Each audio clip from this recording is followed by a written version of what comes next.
थाना सेठ super highway की हदूद एहसनाबाद के करीब डकैत और पुलिस के दरमियान मुकाबला। 2 डकैत जख्मी हालत में गिरफ्तार हुए, एक साथी फरार हो गया। एडिशनल एसएचओ अब्बास सियाल ने वश न्यूज़ को बताया, सुपर हाईवे का चार्ज मिला। जैसे ही मैं आया हूँ तो रात को पेट्रोलिंग में था, क्योंकि यहाँ पर आए दिनों वारदात होती हैं, चोर डकैत बहुत हैं। तो रात को हम गश्त करते तकरीबन रात के 4:15 बजे के करीब।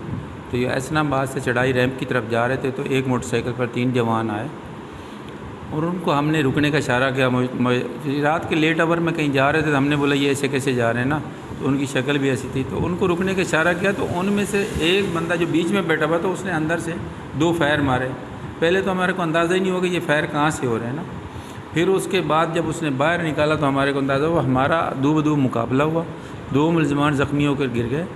तीसरा मुलजिम जो भाग गया, जो ज़ख्मी होकर गिरे, गुलाम अब्बास और अली रज़ा, इनका पहले का भी कभी ना रिकॉर्ड इन्होंने इंकशाफ किया कि हम पहले पुलिस मुकाबले में बंद हुए।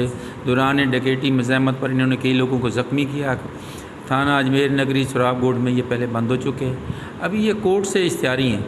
मोटरसाइकिल में हम 3 अफराद थे, जिनमें से हम 2 अफराद 2 साथी पकड़े गए, एक साथी हमारा मफरूर है।